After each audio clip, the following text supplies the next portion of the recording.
आज जे काही घडलं ते मला काही आवडलेलं नाही.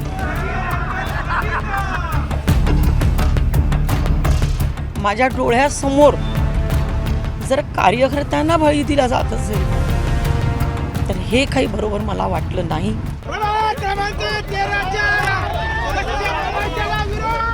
थोडाफार राग तुमच्या मनामध्ये आहे, साहजिक आहे. तुमच्यावर कुठे अन्याय होणार नाही. गहिवरून येण्याचं कारण महत्त्वाचं म्हणजे मी एक अतिशय सामान्य कार्यकर्ती आहे. भाजपमधील निष्ठावंतांचे अश्रूच देवयानी फरांदेंच्या डोळ्यातून बाहेर पडले.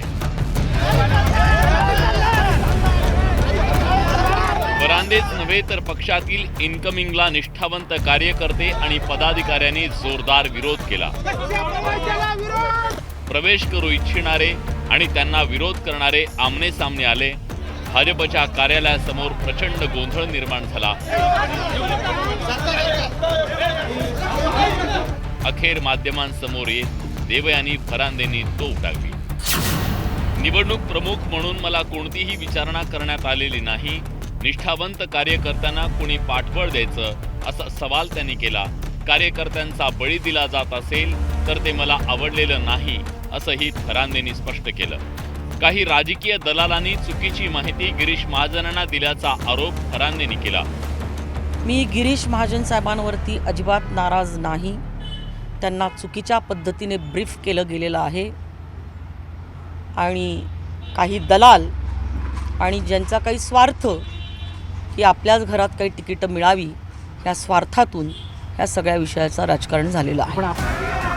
देवयानी फरांदेंमुळे निष्ठावंतांची खतखत बाहेर पडली. पक्षात येणारे उपरे, त्यांना दिली जाणारी पदं, आगामी तिकिटाबाबत उपऱ्यांना उमेदवारी मिळण्याची शक्यता, त्यामुळे निष्ठावंतांच्या संतापाचा उद्रेक झाला. गिरीश महाजनांच्या उपस्थितीत पक्ष प्रवेश होत असल्यानं त्यांनाही भाजप कार्यकर्त्यांच्या रोषाला सामोरं जावं लागलं.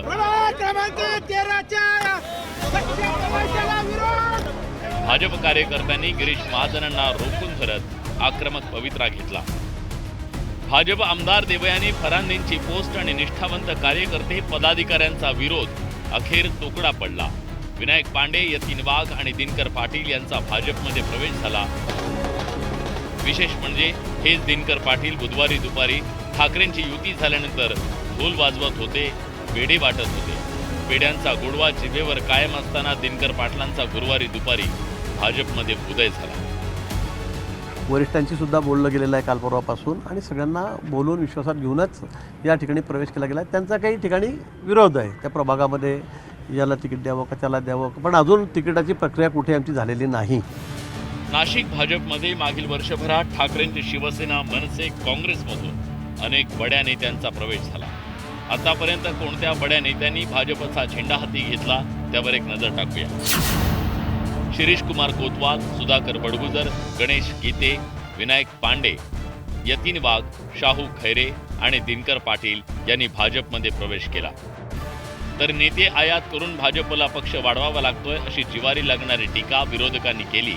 देवयानी फरांदे, सीमा हिरे यांनी केलेल्या आरोपांची संजय राऊतांनी आठवण करून दिली. भारतीय जनता पक्ष हा जगातला सर्वात मोठा पक्ष आहे असा दावा ते करतात.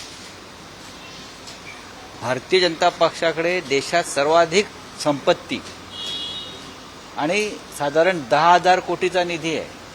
तरीही त्यांना इतर पक्षांचे खासदार, आमदार, नगरसेवक आणि कार्यकर्ते फोडावे लागतात. हे श्रीमंत भिकाऱ्याचं लक्षण आहे. श्रीमंत जेव्हा भिकारी होतो तेव्हा तो अत्यंत लाचर आणि लोचटपणे वागतो. पहा ना चेहऱ्यावरचा लोचटपणा गिरीश महाजन यांचा आज पाहिला. नाशिकमध्ये भाजपमधील निष्ठावंतांनी उपऱ्यांच्या विरोधात थेट भूमिका घेतली. तसं पाहिलं तर सत्ताधारी पक्षात इन्कमिंग होत असतं. राजकीय वाटचालीसाठी सत्तेत असणं गरजेचं असतं. त्यामुळे सत्ताधाऱ्यांकडे त्यांचा ओढा असतो. मात्र नाशिकमध्ये मोठ्या प्रमाणात झालेल्या पक्षांतरानं निष्ठावंतांची घुसमट होऊ लागली आहे. त्याची परिणती आता उद्रेकात होईल याचा विचारही शिस्तबद्ध पक्ष बनवणाऱ्या भाजपच्या नेत्यांनी कधी केला नसेल.